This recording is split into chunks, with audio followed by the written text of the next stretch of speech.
Bonsoir à tous, merci de nous rejoindre. Je suis ravie de vous retrouver pour ce nouveau numéro de la semaine éco et un nouveau débat sur l'actualité économique nationale. Le secteur de l'immobilier qui, après avoir connu pendant plusieurs années une augmentation vertigineuse de prix, connaît actuellement une stagnation. Alors, entre autres raisons, la mesure engagée par l'État en août 2015, celle qui oblige les Algériens à recourir au paiement par chèque pour les transactions immobilières qui dépassent la valeur de 5 millions de dinars. C'est entre autres mesure qui a concouru à la stagnation de ces prix, mais en dépit des lois et en dépit de ces mesures, le marché de l'immobilier continue encore et toujours à échapper au circuit formel, au circuit conventionnel, ce qui rend la sphère immobilière d'abord fragile, mais aussi un repère pour les opérations délictueuses, pour les opérations notamment de blanchiment d'argent, de blanchiment de fonds émanant d'activités qui sont informelles, mais aussi le blanchiment d'argent issu d'activités criminelles. C'est le débat qu'on vous propose de suivre ce soir avec nos invités, de savoir quel rôle peut jouer les différents acteurs du secteur immobilier, c'est-à-dire agences immobilières, promoteurs immobiliers, notaires, avocats, pour justement lutter contre le blanchiment d'argent de manière générale. Messieurs, bonsoir et merci d'avoir accepté notre invitation. Monsieur Hakim Djama, vous êtes agent immobilier et expert dans le secteur immobilier. Merci d'être avec nous. Monsieur Abdelrahman Benyamina, bonsoir et merci d'être là. Vous êtes expert consultant judiciaire et en immobilier. Vous êtes également enseignant à l'école supérieure de la magistrature, également enseignant à l'école supérieure internationale qui forme les agents immobiliers. Les experts plutôt. Les experts immobiliers, merci d'être avec nous. Monsieur Latfi Ramdani, bonsoir. Bonsoir. Vous êtes fondateur du site elkaya.com. Vous êtes également expert agréé en lutte antifraude. Merci d'être avec nous. Et à vos côtés, monsieur Abdelhakim Houdet, bonsoir. Vous êtes le président de la FNAI, la Fédération nationale des agences immobilières. Avant de rentrer dans le vif du sujet, je vous propose d'aller voir de plus près le comportement des Algériens, votre comportement, mesdames et messieurs, par rapport à lorsque vous avez besoin d'acheter ou de louer un bien immobilier, un local, une villa, une maison. Quel recours avez-vous? Allez-vous vers les agences immobilières ou non? De quelle manière, pour quelles raisons surtout? Les transactions immobilières aujourd'hui échappent au circuit conventionnel, celui des agences immobilières. Le reportage est de Céline Ben Saïdi. Aujourd'hui, pour réaliser n'importe quelle transaction immobilière, beaucoup ont recours à ce qu'on appelle communément les courtiers. En effet, ce secteur stagne en faveur des acteurs informels qui préfèrent négocier leurs biens immobiliers dans des cafés. Par le biais d'un voisin, on a trouvé au 3e étage beaucoup mieux et beaucoup moins cher. Le taux réel, il est de 9% par exemple, mais en réalité des choses, peut-être c'est 15, peut-être c'est 20. Suivant la déclaration exactement du locataire ou bien de l'acquéreur. Donc il y a un taux qui n'est pas encore... Bon, les agents c'est un peu,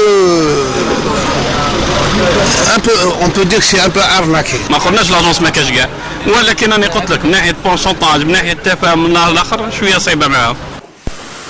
Dans cette agence immobilière, nous avons rencontré Madame Zebantout Samira, agent immobilier. C'est une question de prix, monsieur Redouane. Elle nous confie que malgré la qualité des services que fournit son agence, ils ont enregistré une baisse considérable en ce qui concerne les transactions immobilières. Qu'on le veuille ou non, on est en pleine crise. Actuellement, ce qui se passe, c'est que les prix, il n'y a pas un marché, il n'est pas stable. Le marché est instable. Le président de la FNAI, il a donné un exemple,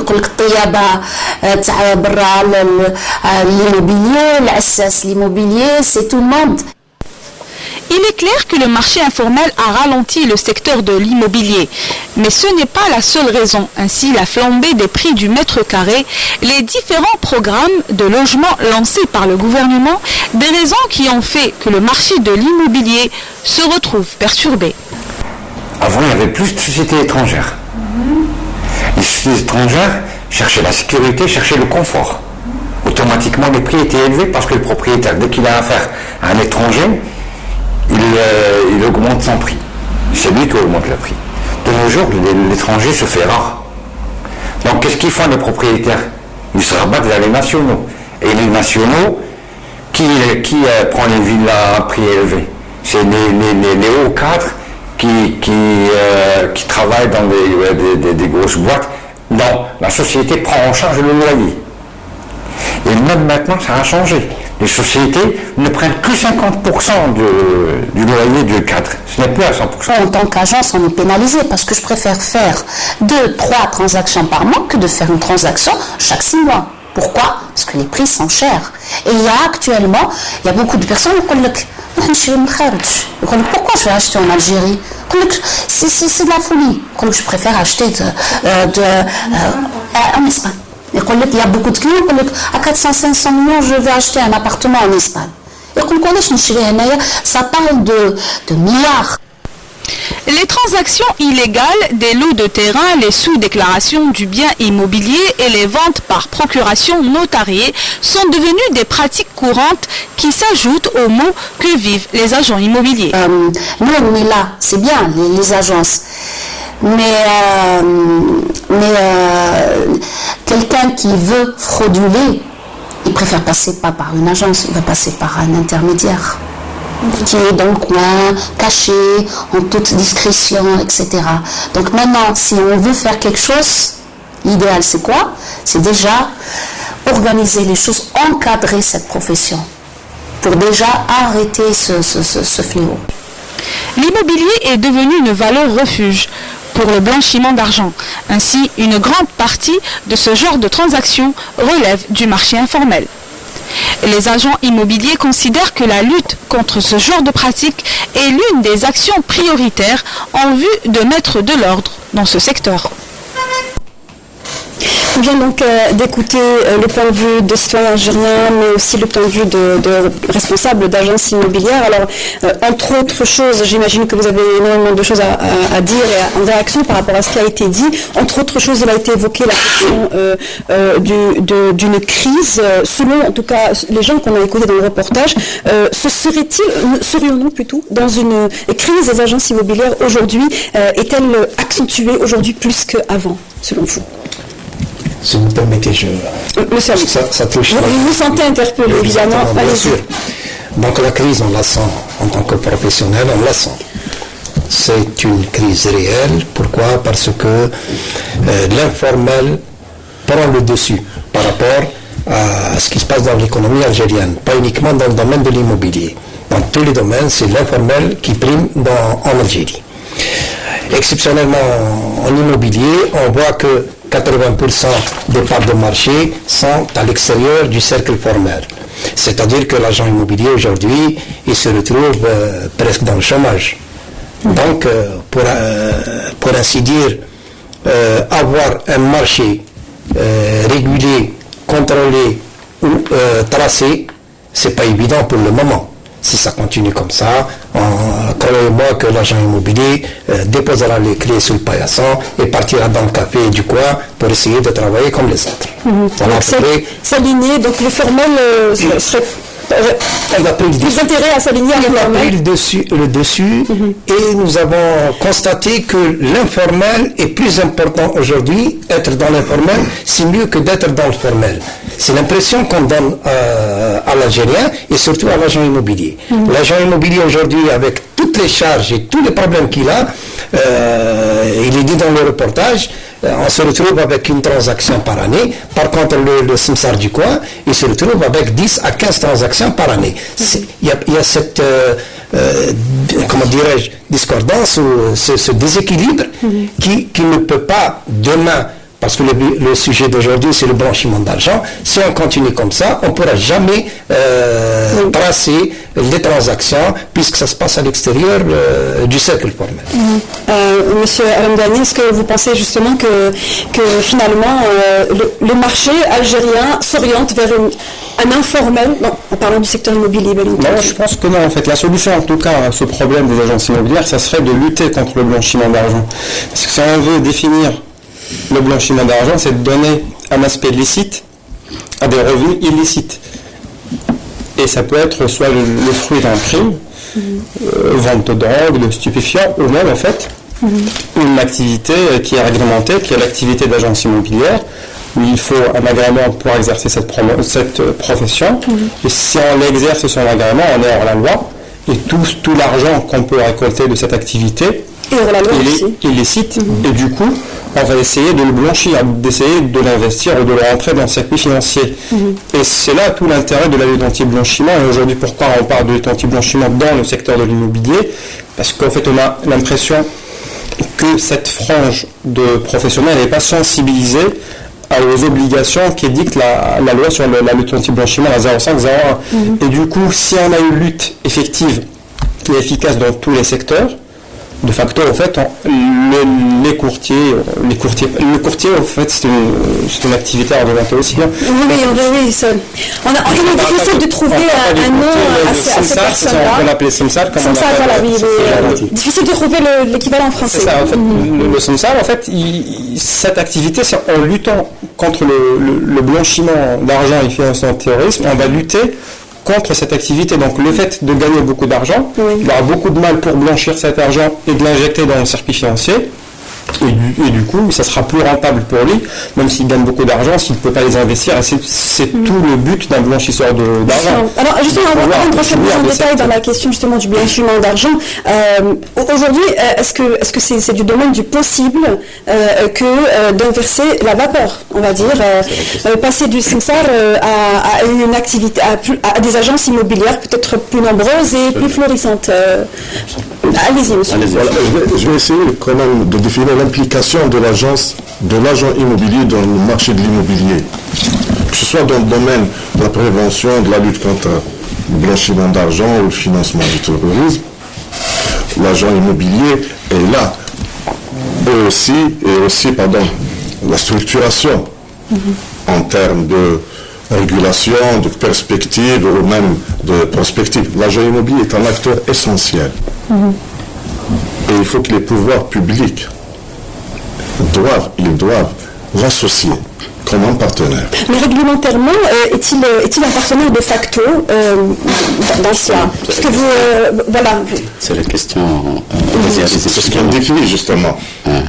Et on essaye d'avoir, comment dirais-je, que ce soit l'agent plutôt soit un partenaire. Il faut qu'il y ait des dispositions, qu'un véritable partenariat.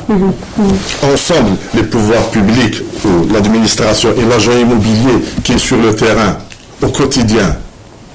C'est une banque de données qui peut transmettre. C'est les yeux de l'administration, l'agent immobilier, qui peut transmettre à l'administration. Ensemble, agent et administration conjuguant ses efforts. Pour l'harmonisation de ce marché immobilier. Tout d'abord, bonjour. Pour une première, je commence par vous remercier, madame, pour cette invitation et de par votre émission. Je remercie Canal Algérie. Moi, si vous permettez, cette notion de crise, permettez-moi de la réajuster.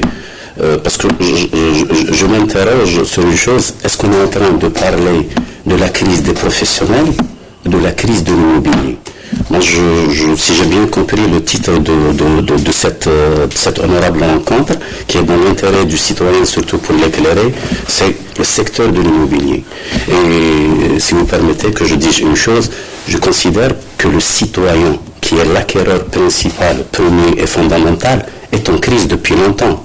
Donc, essayons de parler surtout de la crise de l'acquéreur, de celui qui veut acheter ou vendre, mais surtout de celui qui veut acheter, et j'aurai, Inch'Allah, l'opportunité de développer le pourquoi.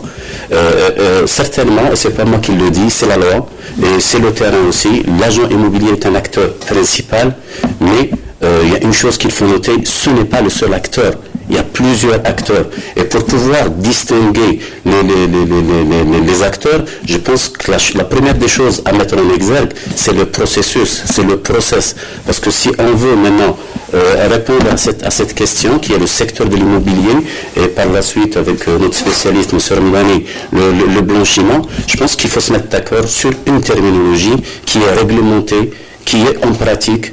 Et il y a une chose, je le dis et je le dis, ça fait 27 ans que je suis en pratique, nous avons un arsenal de réglementation assez puissant.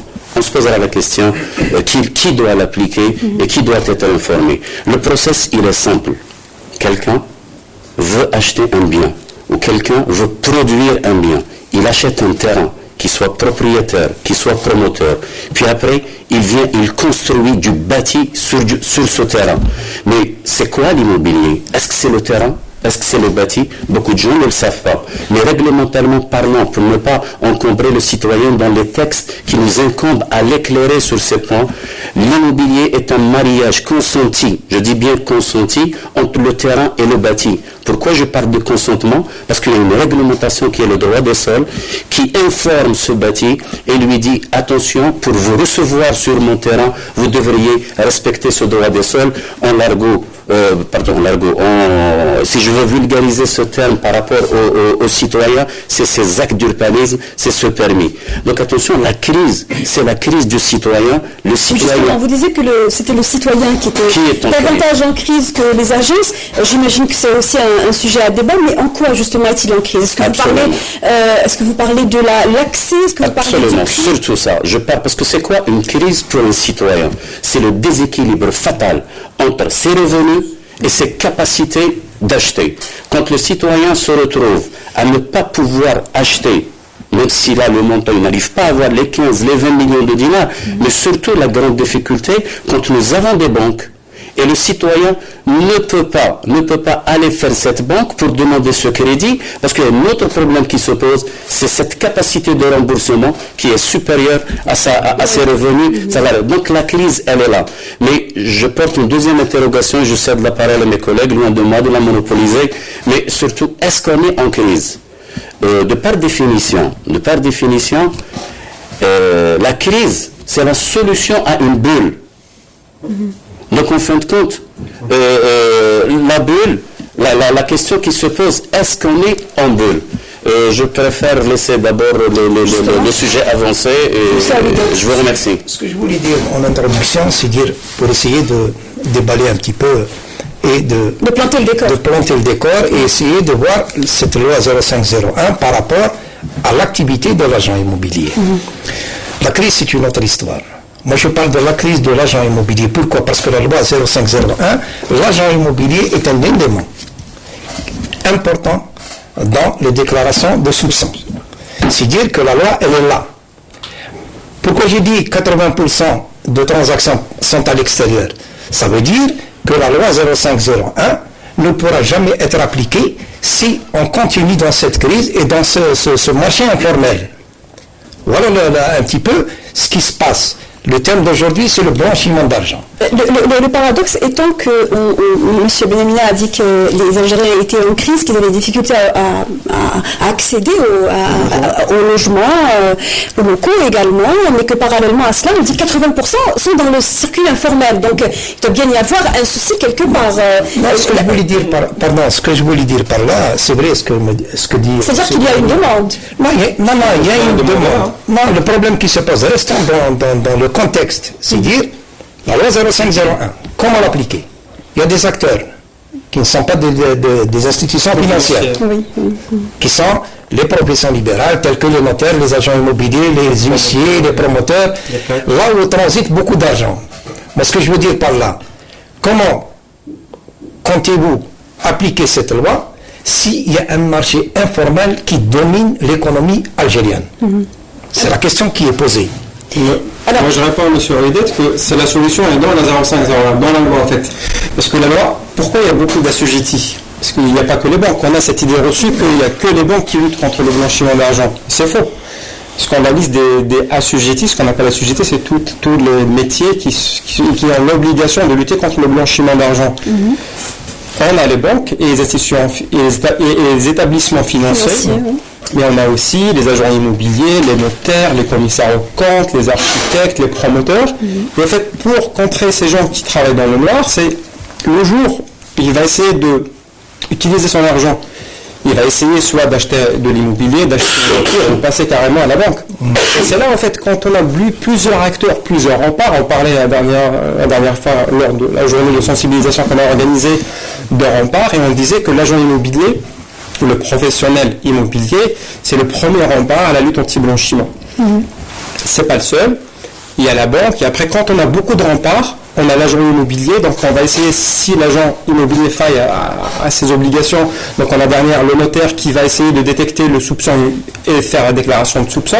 Et après, si on dépasse, si le notaire il n'arrive pas ou ne le voit pas, on a la banque derrière. En fait, c'est tout un système, tout un écosystème qu'il faut mettre en place et de sensibiliser tout le monde et veiller surtout de l'application de cette loi. Comme disait M. Benhamina, l'arsenal juridique est là. Encore faut-il qu'il soit... on a commencé en 2005 avec la 0501, il y a eu la 1202, il y a eu la loi sur le gel, il y a eu le décret exécutif qui interdisait et qui obligeait le passage par la banque pour toutes les transactions, dépassant les 5 millions, mais pas que. Tous les paiements aussi. Un agent immobilier, quand sa rémunération dépasse le 1 million de dinars, ça doit passer aussi par le circuit bancaire. Donc il ne faut pas l'oublier. Donc en fait, 5 millions. Non, 1 million de dinars. 5 millions pour la transaction immobilière. Donc après, si vous prenez les 1%, vous vendez un bien qui coûte 100 milliards, vous avez 1 million de dinars d'honoraires. Ces honoraires, vous n'avez plus le droit de les recevoir en cash, il faut passer par la banque. Et en fait, on essaye, depuis 2005, de mettre la législation. En fait, le fruit de cet arsenal juridique, on était récemment dans la blacklist du GAFI. Le GAFI, c'est le groupe d'action financière internationale. Et on en est sorti, je sais. On est sorti grâce à cet arsenal juridique. Donc aujourd'hui, l'arsenal juridique est là. Là, on est passé dans une autre phase, c'est l'efficience, l'efficacité, et tous les acteurs sont impliqués. Est-ce que les promoteurs immobiliers suivent également, est-ce qu'ils sont acteurs dans la lutte également? Parce que on sait, et tout Algérien sait que les promoteurs immobiliers, ceux qui construisent, ne sont pas contre prendre du cash et donc échapper à un circuit il y a une réalité. À la bonne pratique. Non, il y a une réalité économique. Il ne faudrait pas que... C'est bien, nous avons des expériences là, sur le plan théorique, il y a un arsenal juridique, mais le concret, vous savez que dans l'informel, il y a aussi de l'informel. Vous savez que dans l'informel, quand on dit dans l'informel, c'est dire qu'on ne passe pas par un professionnel pour échapper un petit peu à tous ces contrôles, d'après la loi 0501, mais on est dans l'informel de l'informel, c'est dire qu'on fait des transactions sans laisser de traces, en essayant uniquement d'avoir une reconnaissance de dette et une procuration générale. Et c'est un marché aussi très important. Les gens qui vendent avec des papiers timbrés, les gens qui vendent avec des procurations, c'est un marché aussi. Comment contrôler tout ça? Mais c'est à leur risque et péril. Non, d'accord, mais après, ils ne sont pas protégés. Non, mais il y a de l'argent qui circule. Monsieur Benhamina.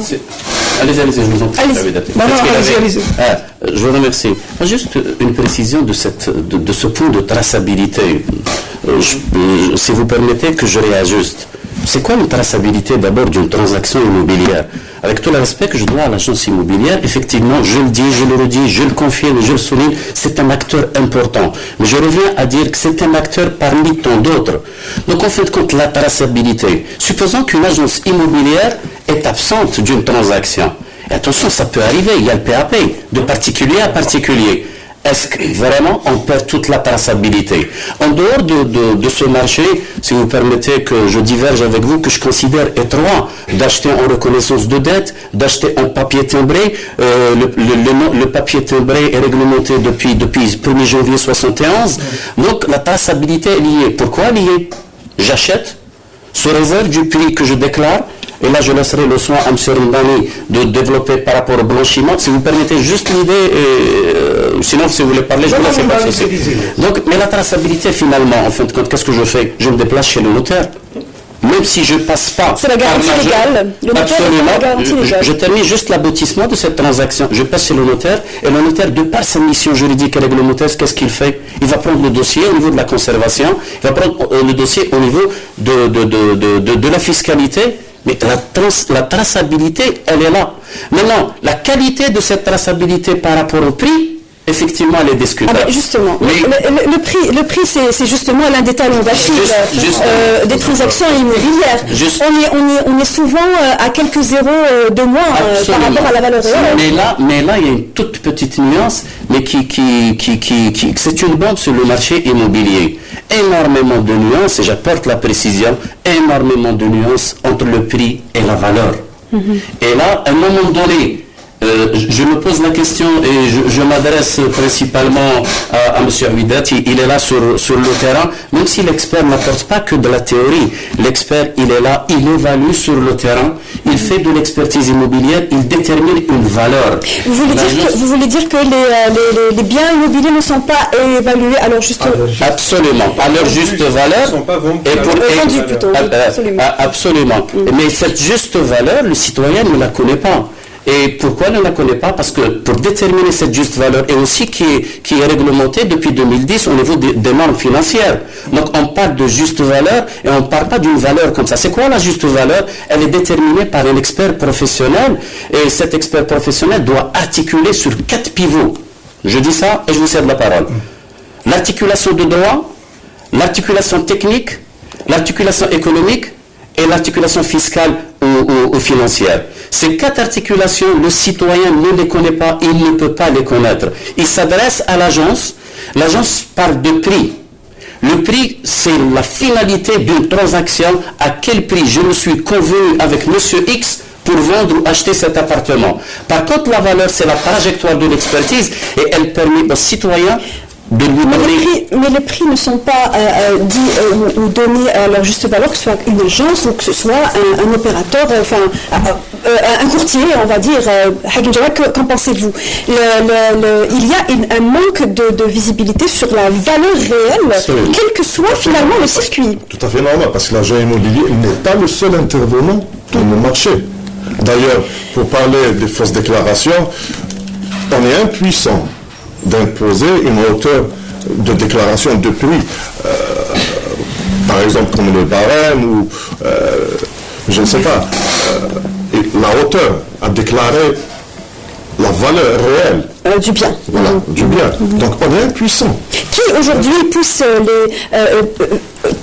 qui aujourd'hui des acteurs du secteur immobilier est le plus sujet à sous-facturer ou surfacturer, puisqu'il y a dans l'une et l'autre situation il y a un objectif. Non, écoutez, depuis l'indépendance, l'Algérie a pris ces habitudes de sous-déclarer, parce que ça a commencé par un premier et ça a continué jusqu'à aujourd'hui. C'est-à-dire que celui qui a acheté pour 100 000 dinars en 62, il est obligé parce qu'il y avait la plus-value dans un certain temps, qui était très lourd, il y avait tout l'argent qui devait être bloqué. Donc ça a permis à l'Algérien comment dirais-je, un petit peu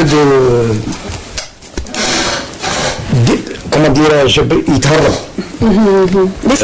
d'esquiver un petit peu. Et ça a fait boule de neige. Donc en 2006, nous avons proposé au ministère des Finances comment réajuster, réévaluer le parc immobilier. Parce que ce que dit M. Benhamina, c'est vrai, sur le plan théorique, c'est ça. Mais la réalité, moi j'aime la réalité, nous sommes sur le terrain. La réalité, c'est que il n'y a pas de baromètre, il n'y a pas de zoning, même si ça existe comme ça, théoriquement, mais sur le terrain, ça n'existe pas. Vous allez chez les impôts, ils ont leur prix. Vous allez chez les banques, ils ont un autre prix. La réalité, c'est une autre chose. Vous allez chez les assurances, c'est un autre prix. Mais pour les banques et les assurances, ils ont des experts comme M. Benhamina. Ils passent par eux, ces experts. Je vais vous dire, moi je suis un professionnel. Juste une information en fait aux téléspectateurs que M. Jama, ici présent, il a suivi une formation de 12 mois, très intéressante. Moi, j'étais convié à la remise des diplômes. Et en fait, c'est des experts évaluateurs formés par M. Benhamina, entre autres.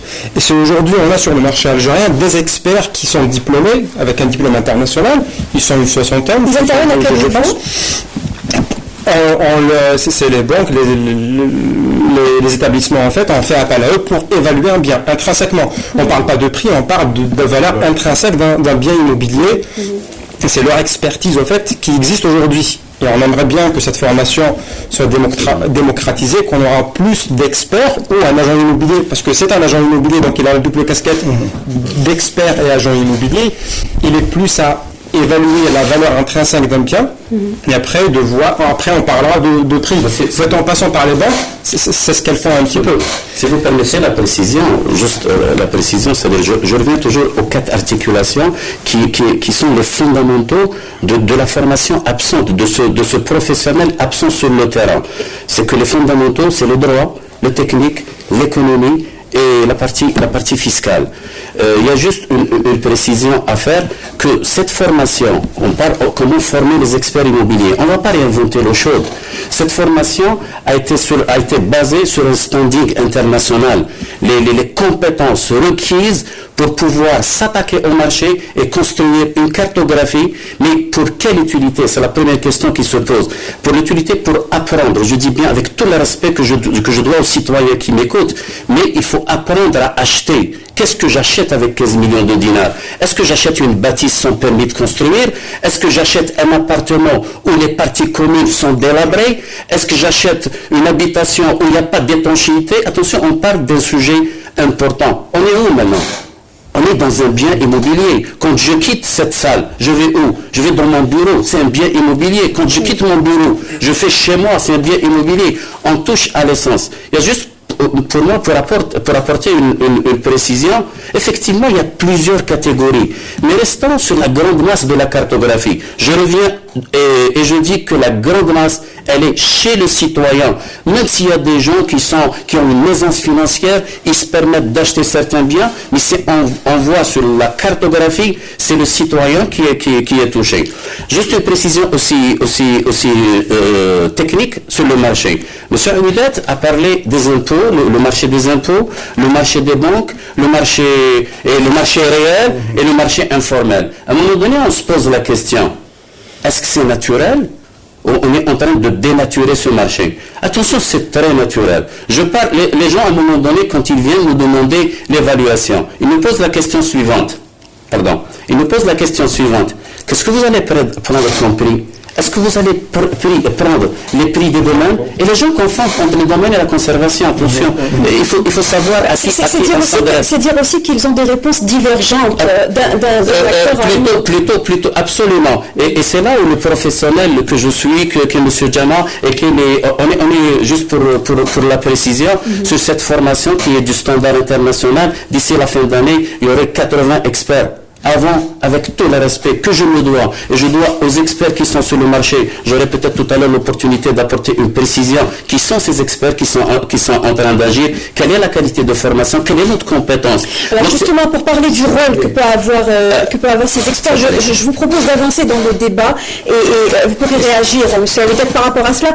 Par rapport à la question du blanchiment d'argent, peut-on dire aujourd'hui, est-ce que la crise qui a commencé à se profiler depuis, on va dire, fin 2014, la crise relative à la baisse du prix du baril de pétrole, on sait que lorsqu'il y a crise financière notamment, il y a un refuge, il y a des valeurs refuges, les gens placent leur argent, on ne le dit pas officiellement, mais beaucoup d'argent ont retiré de grandes sommes des banques et ont dû les placer dans des valeurs refuges. Le secteur immobilier étant l'une des valeurs refuges, est-ce que vous pensez qu'il y a eu une poussée de placement de fonds dans l'immobilier de 2014 à aujourd'hui? Oui, je dirais moi oui. Parce que moi je voudrais revenir un petit peu sur l'évaluation, sur le prix réel et les déclarations. Notre sujet c'est le blanchiment d'argent. Moi j'essaie d'expliquer aux téléspectateurs, ou bien aux responsables algériens, que cette loi, s'il n'y a pas d'éléments qui accompagnent. Vous parlez de la loi du paiement? Non, je parle de la loi 050. C'est le blanchiment d'argent. Parce que quand moi j'achète une villa à 15 milliards, je déclare 5 milliards. J'ai blanchi 10 milliards. Le vrai problème qui se pose, il est là. Parce que j'achète pour ça 15 milliards de centimes, je déclare 5 milliards de centimes, moi j'ai blanchi mon argent. Juste une précision. La question du blanchiment, c'est d'argent gagné illicitement.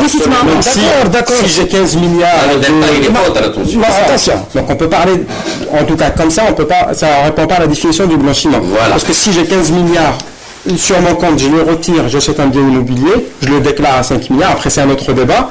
Les 10 milliards, c'est pas vraiment de vous parlez des gens. Après, la source des fonds est un élément. Après, les 10 milliards restants, ça sera potentiellement un revenu illicite. Et après, c'est comment donner un aspect licite à ces 10 milliards qui restent. Et ça sera du blanchiment. Mais pas avant.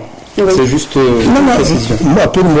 Pour moi, travailler dans l'illégalité, se faire de l'argent, que ce soit dans la drogue ou je ne sais pas quoi. L'illégalité ne serait-ce que par rapport à la sous-facturation. Déjà l'évasion fiscale et tout ce qui s'ensuit, tout ça. Mais être dans, je ne sais pas dans quel domaine, essayer de blanchir 15 milliards de centimes, c'est comme ça que ça se passe. Ce plan théorique, ce que vous dites, c'est bon, c'est vrai. Mais la réalité, aujourd'hui, avec la loi sur les chèques, ça a bloqué complètement le marché. Parce qu'ils savent, il y a certains qui savent qu'il y a une déclaration de soupçon. Même si je dépose mon argent, je dépasse 100 milliards, et les impôts, ou la banque me prennent 7%, à la suite, il y a une déclaration de soupçon. Pas forcément. Ce n'est pas ce qui dit officiellement. Mais ça, c'est une autre question pour ce qui est de la conformité fiscale. La conformité fiscale, c'est... Non, il y a la conformité fiscale. Le problème est réglé. Le problème est réglé. Non, le problème est réglé. Enfin, il est en cours. C'est-à-dire que, moi, ce que j'essaie d'expliquer, quand on fait une loi, je ne sais pas si cette loi a été faite parce qu'elle a été demandée par les Nations Unies, ou ça a été fait pour avoir une... Pour être en conformité également avec les organismes internationaux. Et pour essayer de faire, entre autres. C'est un droit positif. Non, mais il faut l'accompagner si on veut lutter vraiment contre le blanchiment d'argent. Dans notre secteur, par exemple, il y a des solutions, comment faire barrage au blanchiment d'argent. Et essayer de créer cette traçabilité. La traçabilité, c'est très simple. D'abord, réévaluer le parc immobilier. On va demander des experts de réévaluer tout le patrimoine algérien. Oui, mais la valeur est l'estimation, parce qu'il y a une estimation. Qu'est-ce qu'on fait? On va demander carrément, on va interpeller l'administration, on va interpeller les... Oui, c'est ce que nous avons fait comme est-ce que c'est réalisable? Bien sûr, pourquoi pas. Moi, si vous permettez, M. Avidat, il y a juste une précision, que l'évaluation, c'est une demande, c'est une commande. Et on ne peut pas venir, nous, experts, demander par voie réglementaire le monopole sur cette opération. Je l'interdis et je conseille... Ça existe, en économie, ça existe, réévaluer. Ça existe. Ça a été fait en 2007. En 2007, qu'est-ce qui a été fait? La loi de juillet 2007 a permis à toutes les entreprises, publiques ou privées, attention, c'est important parce que ça a relancé la dynamique, et là, si vous permettez que je fais un link avec les banques tout à l'heure. La loi de juillet 2007, qu'est-ce qu'elle a fait? Elle a donné la main à tous les secteurs publics et privés de réévaluer les patrimoines. Vous savez la première question qui a été posée? Qui est cet évaluateur? Attention, il y a deux professions. L'évaluateur, il calcule mathématiquement la valeur. L'expert, il interfère les 4 articulations de droit et d'économie technique que je dirais tout à l'heure. Mais revenons à l'application. C'était une commande générale. Pourquoi? Parce que l'État a donné un bonus au delta. Je dis bien au delta. Une entreprise publique ou privée, excusez-moi de vous prendre la parole, M. Avidat, mais j'ai apprécié faire... Parce que vous n'avez toujours pas répondu à ma question de savoir si, depuis 2014, il y a eu une poussée de placement de fonds. Je termine juste la précision. Donc, il y a eu une réévaluation du patrimoine immobilier entreprise. Et ça a permis à l'entreprise de donner réellement la valeur de son actif, et ça a boosté plusieurs entreprises. Maintenant, concernant vous pouvez reprendre juste la précision de votre question, s'il vous plaît. La question consistait à, je l'ai moi-même oublié, depuis 2014. Donc, est-ce qu'il y a une poussée de placement de fonds? On parle de fonds, comme vous l'avez précisé tout à l'heure, de fonds illicites dans le secteur immobilier. Juste une précision, dans le secteur immobilier. Juste une précision. Je pense que sur le plan académique, j'interpelle la nuance entre refuge et placement. L'immobilier, ce n'est pas un produit de refuge, c'est un placement. Mais lorsqu'on parle d'argent illicite, lorsqu'on parle d'argent issu d'activité, on parle de blanchiment, on parle de refuge. Je préfère autant qu'immobilier, et je laisserai le soin aux spécialistes de parler de blanchiment, mais pour un premier temps, je parle du delta, de la différence. Cette différence de prix, pourquoi elle y est? Parce qu'à un moment donné, quand on prend le process, et là, ce n'est pas de la théorie, c'est la pratique, et je vais arriver à la pratique, et à une différence qu'on a eu l'honneur et l'occasion de participer participé à la demi-journée d'études qui a été organisée par El Keria. Cette différence, il faut d'abord comprendre, elle vient d'où? Est-ce que c'est uniquement de l'informel? Est-ce que c'est du blanchiment ou est-ce qu'il y a autre chose? Monsieur Hamdani, qu'en pensez-vous justement par rapport à votre question, placement, puisque apparemment on est encore sur les définissements, placement, valeur refuge, lorsqu'on parle de blanchiment, c'est bien ça. Est-ce qu'il y en a eu davantage? En fait, je répondrai directement à votre question qu'on n'a pas aujourd'hui de statistiques fiables. C'est tout le problème du secteur immobilier en Algérie. Pas d'enquête, donc pas de données. Nous avons essayé, nous, de dresser un petit bilan à la fin 2015, mais avec les données qu'on a sur alkeria.com. Et le problème, et comme je l'ai déjà dit, c'est la base de données, elle est peut-être une partie chez les notaires, elle est une partie chez les agents immobiliers, et surtout, comme il nous a bien éclairé M. Benyamina la semaine dernière, une partie dans la conservation foncière. Parce que tout contrat, il va atterrir à la conservation foncière. C'est une base de données. On a une base de données. En fait, on pourrait faire des calculs ou demander des statistiques, mais malheureusement, ces statistiques, elles ne sont pas publiables, elles ne sont pas disponibles à nous, les experts, pour faire des analyses. Et aujourd'hui, on ne peut pas s'avancer pour dire qu'il y a eu beaucoup, en tout cas, même s'il y a eu déplacement pour blanchiment d'argent en 2014, donc ça a été freiné par le décret exécutif de juin 2015 qui interdisait l'achat en liquide des... Alors justement, par rapport à l'interdiction d'achat en liquide à partir d'un certain montant, 5 millions de dinars, est-ce que vous êtes d'accord pour dire qu'entre-temps, les Algériens, les citoyens algériens ont trouvé la solution pour esquiver cette mesure de paiement par chèque qui est la donation? Est-ce qu'aujourd'hui, c'est un phénomène qui est en train de se pratiquer dans le marché de l'immobilier? La donation est bien réglementée, donc je laisserai M. Benyamina peut-être les plus experts. Monsieur vous avez une idée sur la question? Mais la donation, elle est bien. On ne peut pas donner à n'importe qui. C'est exact. Il faut que ça soit premier degré. Est-ce que la pratique déjà est d'usage? Vous êtes acteur du secteur, je pense que vous avez une idée sur la question. Depuis l'instauration du paiement par chèque, est-ce que la donation est pratiquée aujourd'hui? Pas véritablement, mais je vais rebondir sur la loi 1551 qui fixe le seuil. Voilà. C'est un décret exécutif qui rentre dans le cadre de l'application de l'article 6 de la loi 050. Merci, M. Hamdani.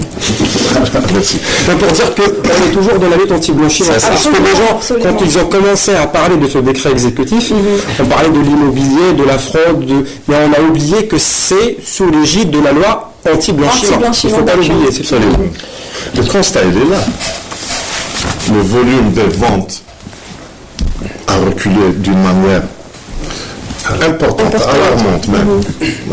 Maintenant là, pour dire que c'est cette loi qui est la cause, je ne suis pas catégorique. Je ne peux être catégorique. Mais peut-être qu'il n'y a pas encore cette culture. Parce que ça, du paiement par chèque, de requérir, beaucoup d'Algériens, en tout cas qui le défendent, détestent aller aux banques. C'est pas moi qui le dis. J'aurais une question à poser aux agents. Monsieur Avidet, est-ce que la donation est de mise actuellement? La donation, c'est au premier degré. On ne peut pas essayer de fuir. Elle a toujours existé aussi. Oui, elle a existé. Mais elle est imposée aussi quand c'est pas le premier degré, le deuxième degré. Donc le problème qui se pose, cette loi n'a pas réglé le problème. Elle n'a pas réglé le problème parce que les gens continuent toujours à manipuler de l'espèce. Donc parce qu'ils ont jusqu'au 31 décembre 2016, je crois. 2016, c'est ça. C'est ça. Non, même les transactions. Non, ce n'est pas une amnistie à proprement dit. On va s'attirer les foudres du ciel. On parle de bancarisation. Mais juste une précision. Pardonnez-moi, il nous reste environ 10 minutes. Des questions très pratiques. Je pense que tout Algérien souhaiterait savoir comment vous, acteurs du secteur immobilier, êtes capable de détecter une volonté de blanchir de l'argent. Dans le cadre d'une transaction, on y arrive finalement. Allez-y, on fait un tour de table. Monsieur Djama, comment détecter ça? On n'a aucun moyen pour détecter cette volonté. Même pas du flair? Là, c'est l'expérience qui parlerait. Oui, c'est l'expérience. Mais pour une déclaration de soupçon, il faut que le soupçon soit fondé. Oui. Et pour qu'il soit fondé, il faut qu'il y ait des mécanismes de vigilance. Exactement. On n'a rien reçu dans ce sens. Mais c'est à vous de les mettre en place. Mais comment les mettre en place? Est-ce que c'est avec le flair quand même?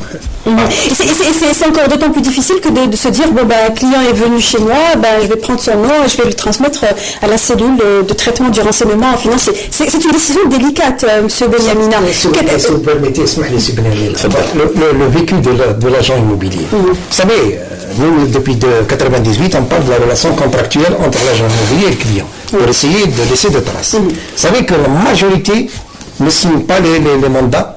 Donc, des fois, on n'a même pas le nom. Et ça nous arrive de ne pas accepter la transaction parce que le client qui est en face de nous ne veut pas laisser de traces. Ne veut pas laisser de traces. Et là, de facto, on est face à une situation de Mais cet agent immobilier, c'est le maillon faible de cette loi. Parce que c'est lui la vitrine, c'est lui qui est risqué de payer une amende de 10 millions de dinars, c'est lui qui risque d'aller en prison. Mais en réalité, rien n'a été fait pour que ce professionnel ait connaissance d'abord de cette loi. Nous avons l'avantage d'être à la tête de la fédération, on sait ce qui se passe, mais l'agent immobilier, comment on appelle ça, le CRTF, le CTRF n'a même pas eu l'occasion de vulgariser. De vulgariser d'abord. C'est ce qu'on a essayé de faire. Exactement, c'est M. Ndani qui a pris l'initiative en essayant 11 ans après. C'est 11 années après. C'est 2005. Oui. Exactement. Votre Ndani, oui.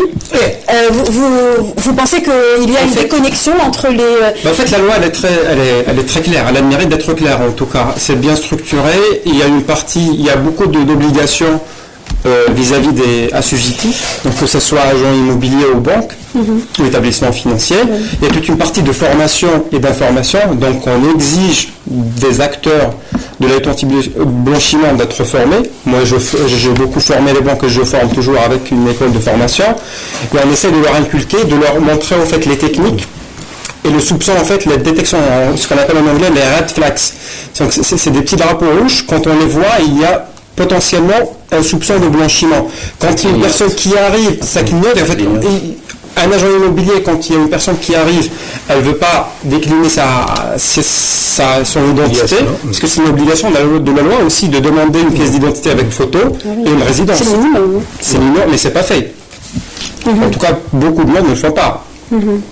Et c'est ça, c'est ce qu'on appelle le know cautionnement, la connaissance de la clientèle. Ça commence par là, il faut connaître son client, et après il y a des listes. Donc c'est un process en fait, c'est un process rigide en fait, qui permet de savoir si on est dans le rouge ou dans le vert. C'est ça, et après l'agent immobilier il peut demander l'origine des fonds, dire il va acheter une villa de 10 milliards de dinars. Il a cette attitude. Mais c'est difficile tout de même pour l'agent immobilier de demander l'origine des fonds quand on sait que très peu de gens ont le courage d'aller recourir à l'agence immobilière. C'était difficile pour les banques aussi, mais ils le font.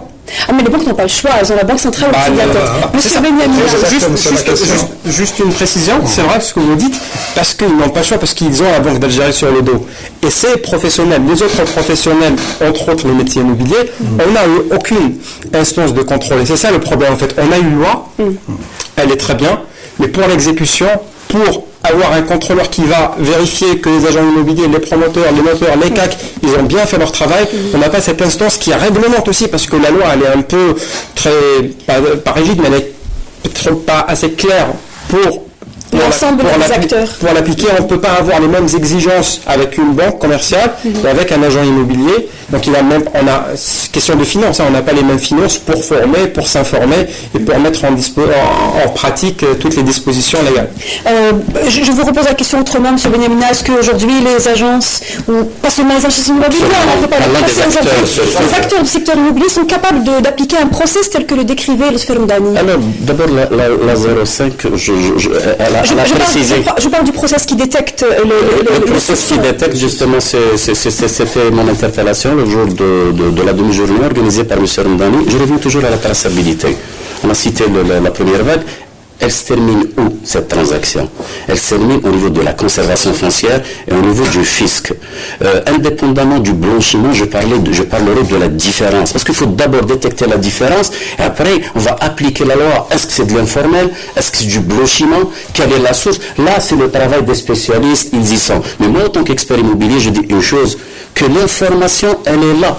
Ne me dites pas, excusez-moi, ne me dites pas que lors d'une transaction, on sait sur le terrain que le bien coûte 30 millions de dinars. Autant qu'expert évaluateur, ou là par rapport le marché, le prix et la valeur, l'offre et la demande. On sait que le bien coûte 30 millions de dinars. Puis on voit au niveau de l'acte notarié, au niveau de la transaction, on voit 10 millions de dinars. Tout le monde est au courant. Maintenant, qui déclenche cette déclaration de soupçon? La loi est claire, elle a arrêté les personnes physiques et morales qui détectent ça. Maintenant, concernant la banque, attention, je suis expert évaluateur au niveau de la banque. Ce qui est bien au niveau de la banque, c'est qu'il y a la traçabilité du capital avec lequel on achète. Et même quand on évalue pour la banque, pour une garantie hypothécaire, on donne une valeur future et on voit est-ce que cette valeur future, elle est comment interceptée par rapport au marché. Donc, attention, il y a une traçabilité, elle est là. Peut-être que pour une crise donnée, je ne sais pas, je cherche mes mots, que l'agence immobilière est éjectée et il est contrecarré par d'autres qui sont dans l'informel. Ça, effectivement, c'est un problème. C'est une réalité. Mais ce n'est, je ne veux pas réduire, mais surtout pour situer, positionner et donner le vrai poids. Ce n'est qu'un acteur qui est absent. Donc, réajustons. L'administration est un acteur. 2 minutes pour poser une dernière question, messieurs. On ne peut pas parler de blanchiment sans penser à un épisode qui est quand même passé, celui d'un achat massif de la part de citoyens algériens de biens immobiliers se trouvant à l'étranger, notamment en Espagne. Ce n'est un secret pour personne. Plusieurs agences immobilières, plusieurs courtiers, Smasria, comme on dit en Algérie, ont donc vendu des biens immobiliers de l'étranger. Sommes-nous face à justement une preuve inéluctable que le blanchiment d'argent en Algérie a été largement pratiqué et sans que les pouvoirs publics ne soient dérangés surtout? C'est-à-dire que, si vous permettez, honnêtement, moi j'essaie d'être toujours pratique et le vécu de l'Algérie et de l'Algérien. Même l'État ferme les yeux. Parce que tout le monde est au courant que les Algériens sont en train d'investir à l'étranger. Comment qu'ils transfèrent de l'argent? Les questions restent posées. Donc, vous allez me dire que on est en train de préparer les choses petit à petit, c'est bien. Mais prenons les choses sérieusement et essayez de ramener ces acteurs, comme a dit M. Benyamina, on fait partie de ces acteurs qui luttent ou bien qui déclarent les soupçons s'il y a une transaction immobilière. Pour y arriver, il faudrait d'abord essayer de ramener ce professionnel à ce que, même s'il y a une loi, même si l'État doit prendre une loi pour 3 ou 5 ans, comme ils l'ont fait avec la loi 0815, pour l'achèvement des travaux, cette loi va obliger l'Algérien à passer par l'agent immobilier. D'abord, il a posé la question à M. Benyamina tout à l'heure en disant comment évaluer tout le parc immobilier. Pas le comment, c'est-à-dire la densité. La densité, non, et ça vient, c'est pas en un jour. Non, c'est pas en un jour. C'est-à-dire mettre les éléments en place. Ce professionnel, d'abord, il sera pénalement responsable s'il sous-évalue le bien immobilier. Si quelqu'un, si M. Ramdani se présente chez moi, il vend son appartement, moi je sais qu'il coûte 3 milliards, lui il déclare 10 millions de dinars, moi je n'oppose pas mon cachet en disant qu'il coûte 10 millions. Déjà, et vous faites une déclaration de soupçon. Exactement, oui, exactement. Et c'est comme ça que ça. Mais il faudrait créer un environnement où cette loi 0501 vraiment attrapé. Je pense qu'on a compris, M. Aoudet, mais il nous reste maintenant, à présent, 1 minute environ, en fait, pour répondre à la question par rapport au placement. Pour l'achat à l'étranger, pour ne pas réduire l'achat qu'en Espagne. Au fait, le problème, c'est qu'il n'y a personne qui fait une déclaration de soupçon. Et c'est ça ce qui est plus dramatique. Parce que la CTRF, elle ne peut pas s'autosaisir, mais la faute, en tout cas, le devoir incombe aussi aux Espagnols, parce que dans un passé très proche, les Espagnols, ils ont fait une plainte, ils ont déposé une plainte en Algérie pour soupçon de blanchiment d'argent d'Algériens qui voulaient acheter en Espagne. Donc ça existe, au fait.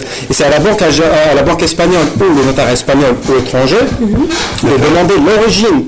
Ils le font bien, des fonds. Et après, comme algérien ou maltais, c'est la même chose. Et après, on va demander l'origine des fonds. Si on a un soupçon, et à l'Algérie, la CTRF a adhéré à ce qu'on appelle le groupe Egmont, et au fait c'est un réseau international où les CTRF Les tarifs internationales, elles communiquent entre elles. Et échangent les données. Oui. Avant de finir, en fait, on a parlé de blanchiment d'argent, mais il ne faut pas oublier qu'il y a la lutte contre le financement du terrorisme. Oui, qui est une autre question également. En fait, qui est dans la même loi, et tous les agents immobiliers, y compris, ils ont cette obligation. En fait, elle est très simple, c'est d'essayer de filtrer sa clientèle en entrant en relation dans la liste des Nations Unies. Et nous, on a proposé un système de filtrage qui le fait rapidement, donc en 6 ans, 1 an. On tape, on cherche, on voit si le nom il figure dans la liste ou pas. Lotfi Ramdani, merci. Messieurs, nous arrivons au terme de cette émission.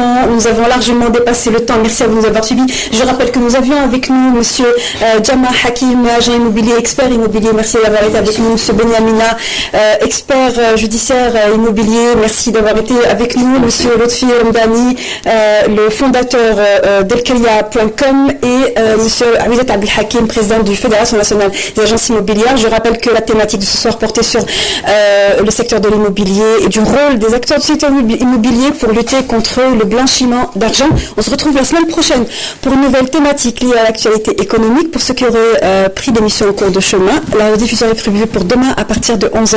Très bonne soirée à tous. Au revoir.